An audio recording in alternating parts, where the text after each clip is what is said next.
Hey, tara na mga kanguso, saklasin natin ang napakagandang Sabsaban Falls dahil medyo matagal-tagal din tayo hindi nakabalik sa lugar na to. At balita natin ay maganda na raw ito at nire-renovate na ng private entity. Tara mga kanguso, samahan nyo kami. At papakita ko sa inyo kung ano ang pinagbago ng Sabsaban Falls na to ngayon. Kasi kung medyo hindi pa raw maganda, ngayon daw ay talaga at patuloy pa daw na nire-renovate ito. Actually, nilalagyan daw po ito ng swimming pool. Samahan nyo kami. Ayan, siyempre kasama natin dyan yung si Kabisig Calix. At andi dyan din nauna na sa atin si Ajita Jala, si Fred, saka si Albert. Nauna na sila sa tayo ni Calix saka ni Jay. So susundan natin at hahanapin natin sila dyan kung nasaan sila ngayon, kung nasaan sila.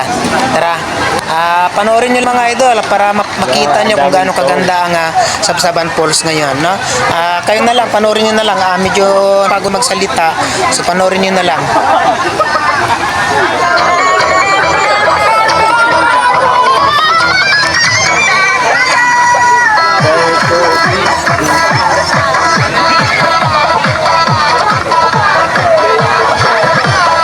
Sana sila Rad.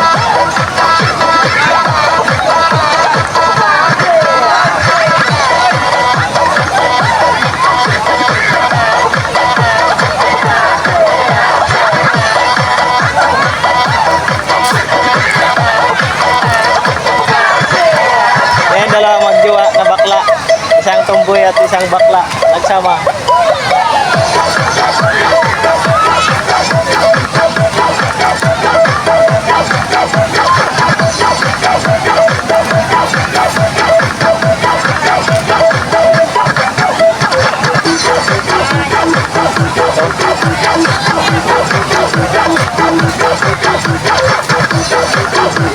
Ano po yung madamit nyo ha?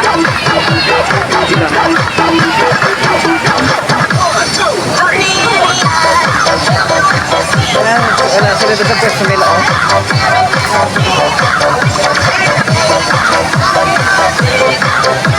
Oh, tama na to.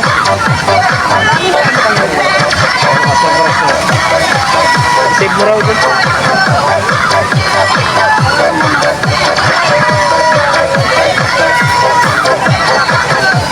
Mga nagkilatakan boys. Pwede na lahat ng boys over there. At hindi na namin makita yung mga kasama namin kung saan na sila. So, dito na lang kami pumwesto ulit sa dati namin pwesto last week.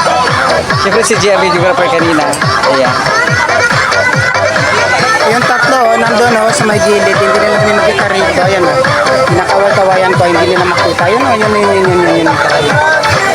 na yung susunod. Ayun sila, hindi nila makita. Sobrang daming tao ngayon dito sa Sabsaban. Promise. Daming tao. Hindi nila kami makita dito.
Fred? At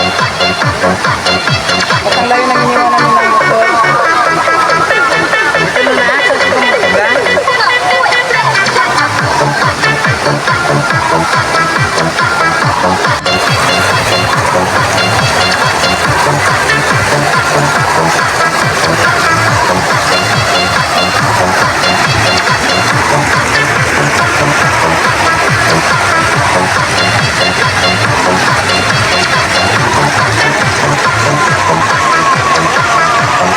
Parang suwakyat muna kami doon sa taas. Medyo ingat-ingat natin kasi malalaki ang ganito.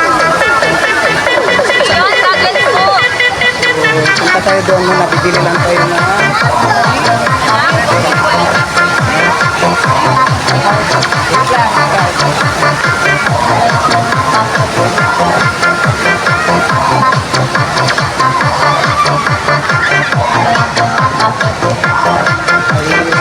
Sabi natin si Jay. magkakad lang yan. Ay, uri. Yeah. Yeah. Bagos,